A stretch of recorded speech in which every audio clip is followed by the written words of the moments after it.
Okay, తెలంగాణలో water war నడుస్తున్న వేళ బీఆర్ఎస్ అధినేత మాజీ ముఖ్యమంత్రి కేసీఆర్ బీఆర్ఎస్ పార్టీ కార్యాలయంలో కృష్ణా నది పరివాహక ప్రాంతానికి సంబంధించినటువంటి ఉమ్మడి జిల్లాల నేతలతో సమావేశం కావడం ఇప్పుడు ఆసక్తికరంగా మారింది.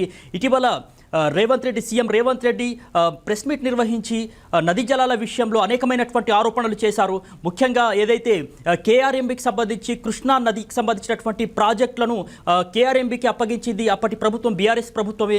దీనిపైన సంతకాలు కూడా చేశారు మంత్రి హరీష్ రావు, అదేవిధంగా కేసీఆర్ సంతకాలు కూడా చేశారంటూ రేవంత్ రెడ్డి ఆరోపించారు. ముఖ్యంగా తెలంగాణకు సంబంధించి 50% వాటాను రాకుండా అన్యాయం జరిగింది తెలంగాణకు బీఆర్ఎస్ హయాంలో అంటూ కూడా రేవంత్ రెడ్డి ఆరోపణలు చేశారు. ఇక ఈ నేపథ్యంలోనే కేసీఆర్ మరి ఆ పార్టీకి సంబంధించినటువంటి కృష్ణా పరివాహక ప్రాంతాలకు సంబంధించి ఏదైతే ఉమ్మడి జిల్లాలు ఉన్నాయో, రంగారెడ్డి కావచ్చు, నల్గొండ కావచ్చు, మహబూబ్ నగర్కి సంబంధించినటువంటి నేతలతో సమావేశం కావడం అనేది ఇప్పుడు ఆసక్తికరంగా మారిందని చెప్పుకోవచ్చు. ముఖ్యంగా బీఆర్ఎస్ పైన మరి కాంగ్రెస్ ప్రభుత్వం చేస్తున్నటువంటి ఆరోపణలను ఏ విధంగా తిప్పికొట్టాలి, ముఖ్యంగా ఏదైతే కేఆర్ఎంబీకి అప్పటి బీఆర్ఎస్ ప్రభుత్వమే అప్పగించింది అంటూ మరో ఒకవైపు కాంగ్రెస్ పార్టీ ఆరోపిస్తున్నటువంటి వేళ మరి అదంతా నిజం కాదు, ఇదంతా అబద్ధమని ప్రజల్లోకి ఏ విధంగా తీసుకెళ్లాలనేటటువంటి అంశాలపైన కేసీఆర్ పార్టీ నేతలతో మరి మాట్లాడుతున్నారు, దిశానిర్దేశం చేస్తూ ఉన్నారు.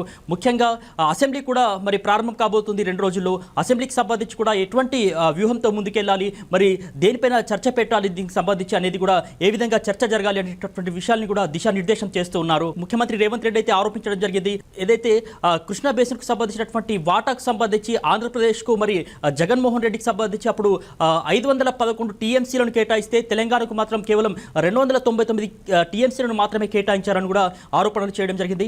ఇక ఇప్పుడు ఈ వాటర్ వార్ నడుస్తున్నటువంటి వేళ కేసీఆర్ ఇప్పుడు వ్యూహాత్మకంగా అడుగులు వేసేటటువంటి ప్రయత్నాలు చేస్తూ ఉన్నారు. ముఖ్యంగా ప్రాంతాలకు సంబంధించినటువంటి నేతలతో చర్చలు జరిపిన తర్వాత దీనిపైన ఏ విధంగా పోరాటం చేయాలి, దీన్ని ఏ విధంగా ఉద్యమం రూపంలో తీసుకెళ్లాలనేటువంటి ఆలోచన అయితే కేసీఆర్ చేస్తూ ఉన్నారు. ముఖ్యంగా ఈ యొక్క కృష్ణా నదికి సంబంధించినటువంటి ప్రాజెక్టులను కేఎంఆర్బీకి అప్పగించడం వల్ల తెలంగాణకు జరిగేటటువంటి అన్యాయం పైన కూడా ఏ విధంగా పోరాటం చేయాలి, తెలంగాణకు సంబంధించి మరి ప్రయోజనాలు ఏ విధంగా నష్టం వాటిల్లుతుంది, తెలంగాణకు సంబంధించినటువంటి ప్రయోజనాలకు సంబంధించి కూడా మరి ఈ సమీక్షా సమావేశంలో కేసీఆర్ అయితే దిశానిర్దేశం చేయనున్నారు. అదేవిధంగా పార్లమెంట్ ఎన్నికలకు సంబంధించి కూడా ఏ విధంగా సమాయత్తం కావాలనేటటువంటి విషయాన్ని కూడా మరి కేసీఆర్ మాట్లాడుతున్నారు. దాదాపు 2 గంటలకు పైనే యొక్క చర్చ జరిగేటటువంటి అవకాశం ఉంది.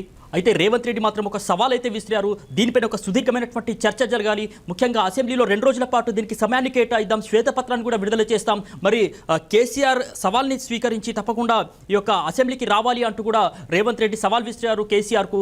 అయితే కేసీఆర్ మరి ఇప్పుడే దీనికి సంబంధించి మరి కృష్ణానది పరివాహక ప్రాంతాలకు సంబంధించినటువంటి నేతలతో మరి సమావేశం కావడం, అదేవిధంగా దానికి సంబంధించి మరి పోరాటాన్ని ఉధృతం చేసేలా వారికి దిశానిర్దేశం చేయడం, ఇవన్నీ చూస్తుంటే కనుక మరి కేసీఆర్ మాత్రం యాక్టివ్ అయినట్టుగా అయితే తెలుస్తోంది. ముఖ్యంగా మరి రేవంత్ రెడ్డి విసిరినటువంటి సవాల్ను మరి కేసీఆర్ స్వీకరిస్తారా, అసెంబ్లీకి వస్తారా, దీనిపైన చర్చ పెడతారా అనేది మాత్రం వేచి చూడాలి.